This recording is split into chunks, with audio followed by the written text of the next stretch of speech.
Video of 11.1 to 11.2. The first part is about motion. And of course, for motion of an object relates to distance, time, and speed. And the most important part is about the equation related to these three physical quantities. Remember, the units for distance will be meter, the time will be second, and the speed will be meter per second. And the unit for per second will be s to the index minus 1.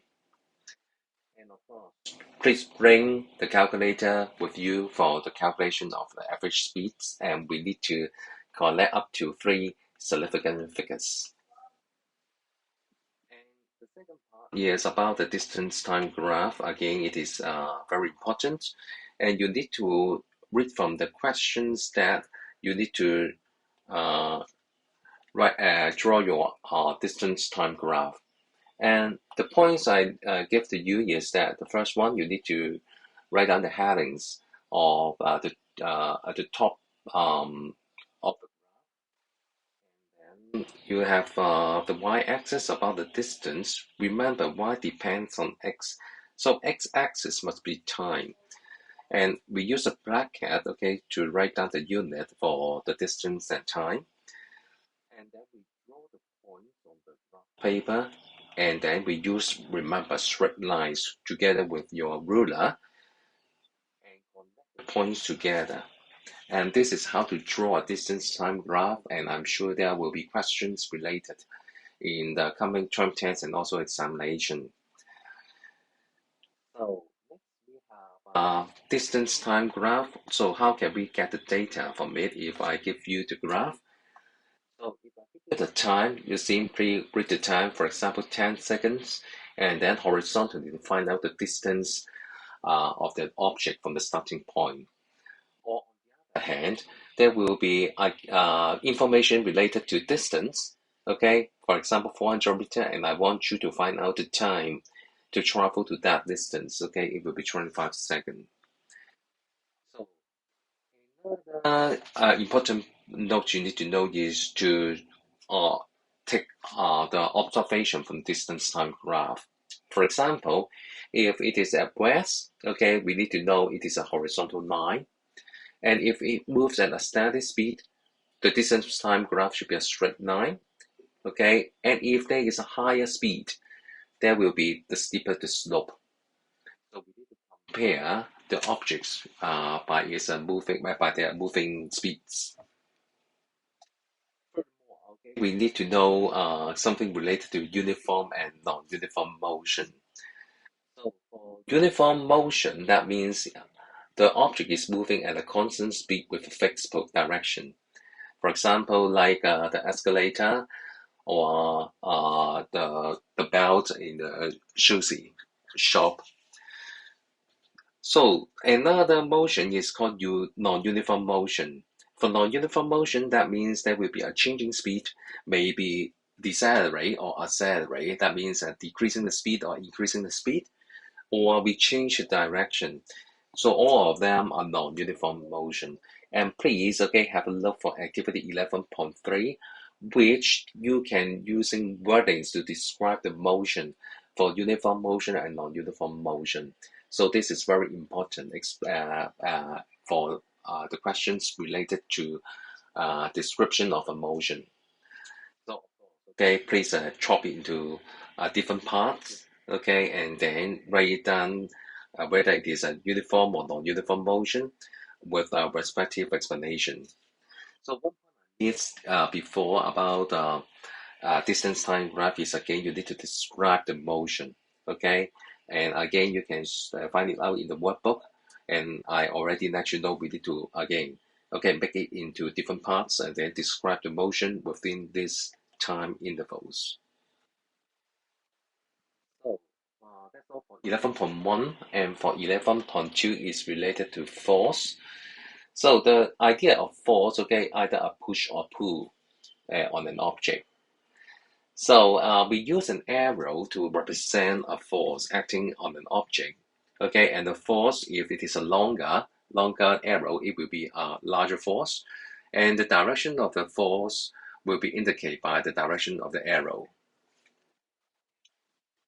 So here we want to know the effects of a force. Again, it is important.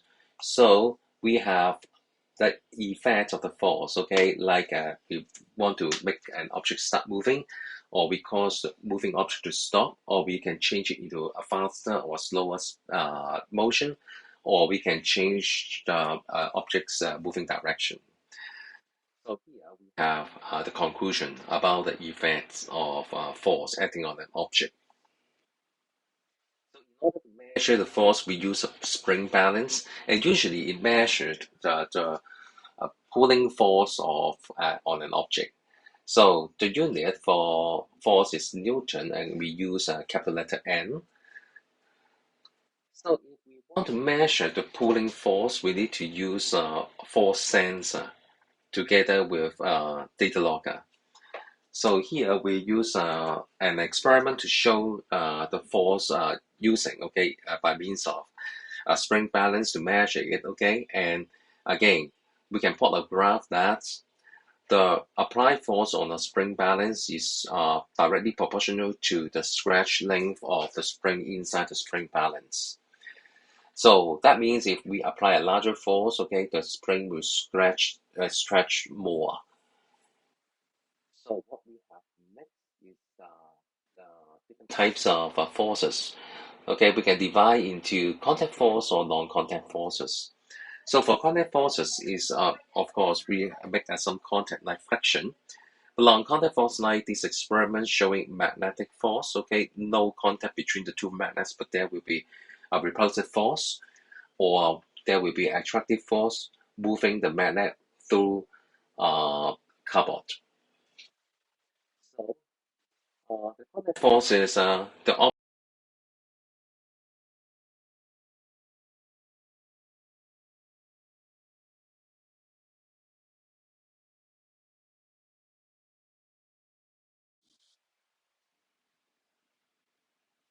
So we have contact forces like holding a dumbbell, okay, or pulling force by a leash, and also the supporting force on a body sitting on the sofa. But non-contact force, okay, there will be two, okay, and of course we focus on force of gravity on 11.3, and there will be magnetic force also related to non-contact forces. So we know the types of forces, and we need to know the characteristics of the forces. So we have divided into balanced force and unbalanced force. But in order to study the effect of balanced forces and unbalanced forces, we need to know what means by free body diagrams. So object, we will draw the arrows as the forces acting on it. For example, if a guy holding a paper bag, so the force applied by the person to the paper bag will be indicated as the arrow, okay, pulling it upwards. And on at the same time, there will be the force of gravity attracting the paper bag to the ground. So here we have the free body diagram of the paper bag. So we want to describe the motion of the objects under balanced force and unbalanced force. We need to use the free body diagram. Here we have an experiment. We have two students A and B holding the trolley at rest. Now this is very important. It is at rest, and the force applied by student A is equal to B, but they are in opposite direction. And in this case, okay, we have equal force together but opposite direction, and the motion here is zero because the trolley does not move. At the same time, if we apply one more student to hold the spring balance and give a pulling force on the right hand side, if the force applied by A is equal to B and C, the sum together equal to A, and the trolley again at rest. What that means? That means if we have balanced force on an object, it will stay at rest. So another experiment is another uh, force, okay, apply on a glider on an air track, okay, and we have two weights here to make the string tight with two pulleys, and then we give a push here. so that the glider will move along the air track. And we, of course, detect the motion, and we find that the distance time graph is again a straight line. So a straight line, that means it moves as a constant speed, which without acceleration or deceleration. But we give a push to this glider, that means we give a force on it, but it still moves at a constant speed. So what that means? That means if we apply a balance force on it, the object will move along a straight line without any change of direction or speed on the motion, or the object is at rest, okay, and will stay at rest. This is actually what we have in the higher physics about Newton's first law. And if we apply a balance force on an object, it will stay at rest, or it will move along a straight line with constant speed without any change in direction or speed. If we apply another force on it, like unbalanced force situation. Now here we have a trolley. We apply a force, okay, in opposite direction, but on the right hand side is larger. You find that the arrow is longer. It will start moving to the right. So that means if there is unbalanced force, the motion of an object will change. For example, it will change the speed or change the direction of moving. Okay, here we have examples here. Unbalanced force act on pushing the sofa. Originally, the sofa is at rest, but if we make a pushing force, it will move to the right. And because the pushing force is larger than the friction between the sofa and the floor. Another example is about bungee jump. Okay, the tension here is larger than the force of gravity of uh, of the boy or girl, and the tension will pull the boy or girl up. Okay, after it reaches the minimum point. So here we have a free body diagram indicates a force acting on an object, and balanced force act on it. It will be stays or at rest or uniform motion, or if it is unbalanced force on an object, the motion will change either the speed or the direction. And here will be the revision video for 11.1 to 11.2.